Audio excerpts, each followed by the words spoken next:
Hello, and welcome to Handled-ish, Productivity for the Imperfect, a weekly podcast for those who want to elevate their productivity but are not looking for perfection. I'm your host, Betsy, and I'm really happy you're here with me, whether it's in podcast land or YouTube or on the KC24 CBS 47 Plus app that you can download from your smart TV. Thanks to everyone for carrying the podcast. This is episode 121. Sometimes you have to do it tired. And I love that I am doing this particular recording at this moment because I happen to be tired.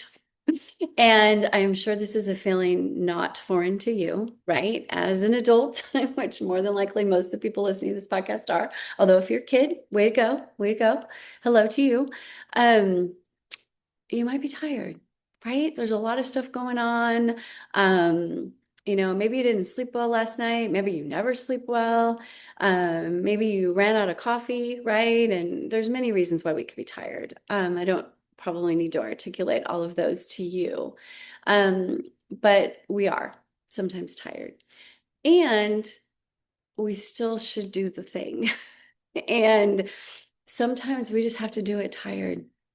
And sometimes that means that it won't be our A++ effort. Sometimes that means that it might take longer or be more difficult.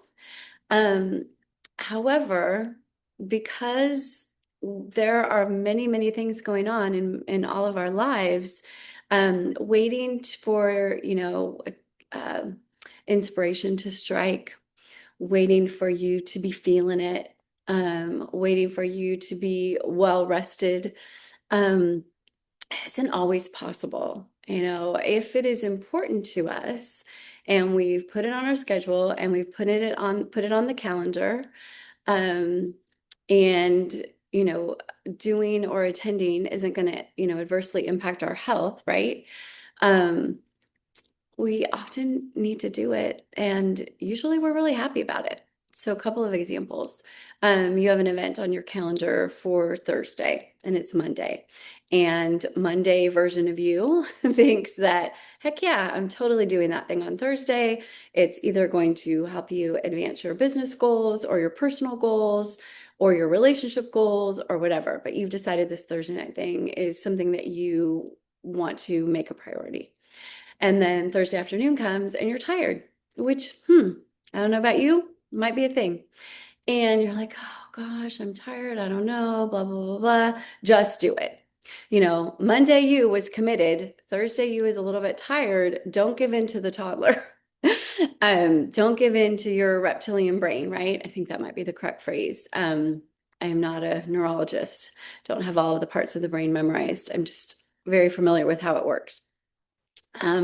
We decided it was worth it to us to do this thing. We need to do it. More than likely, we are going to be very happy we did because we had decided, remember previously, that this was going to be something that was going to be of value to us.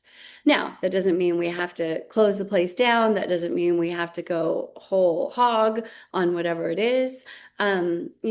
It's kind of like that whole, start exercising for 5 minutes, right?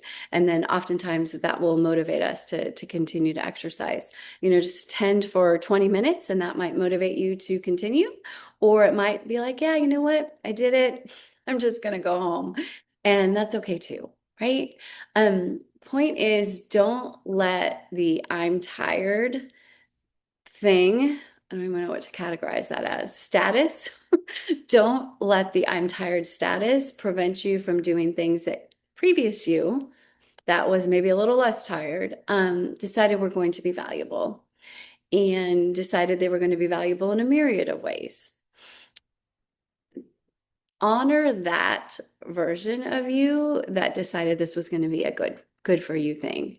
And sometimes we just got to do it tired. Sometimes we are well rested and fully energized and fully motivated, and all of that is a match. And obviously, we're going to do the thing. You are a human just like me, and have probably experienced that sometimes those things aren't matchy when we get to that particular part of the calendar.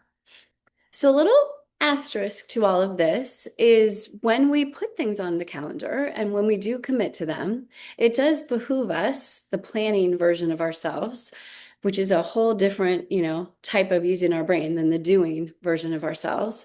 Let's be really intentional. Let's be really cognizant of the things that we do commit ourselves to, whether it's with an RSVP or whether it's just the intention of putting it on our calendars and on our to-do lists.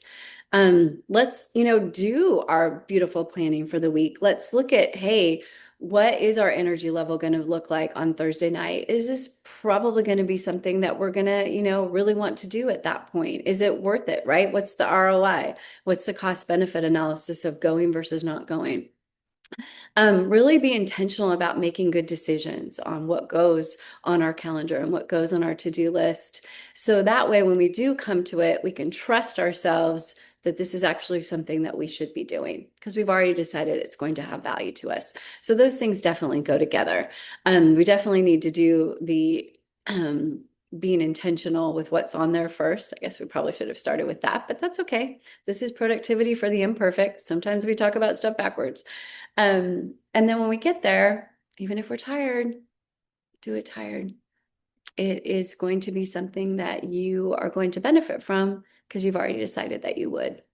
Um, the couch is very strong, right? Sometimes the couch is like a magnet, which is why, momentum is also something that you can include in this to help yourself out. So another little strategy with this is to go right from work to places. I will often do that if I have an evening thing, because I am someone, maybe like you, that once I'm home, it's hard to motivate me to go back out. So I will stay later at work if I know I have an evening thing. That way I have the momentum of going right from work to there, right? Or maybe, if you're out in the world, right? Make your out in the world errand right before you have to go to the thing. So again, you've got a little bit momentum of being there. You can strategize yourself from that perspective. So you're not having to get off the couch in order to do said thing. That can be an event, that can be going to the gym, right? Just, put your exercise clothes in your car and go to the gym right after work, or, right when you wake up before you have a chance to sit on the couch or do whatever you do, lace up those sneakers and go out the door and take a walk before you have a chance to let yourself down by not doing the thing that you want to do, right? Um, Honor the promises to ourselves, honor the promises to ourselves, which of course is something we talk about a lot. I think that is a huge part of leading a productive life as we define it, is keeping those promises to ourselves. So one part of keeping those promises is sometimes we got to do it tired. Okay, I hope you have the most amazing week. Please rate, review, recommend the podcast if you so believe that that's a good idea. That's the whole algorithm thing, right? You've heard that word ad nauseum, I'm sure. It's a thing with podcasts. That's the way that more people are introduced to the idea of handled ish.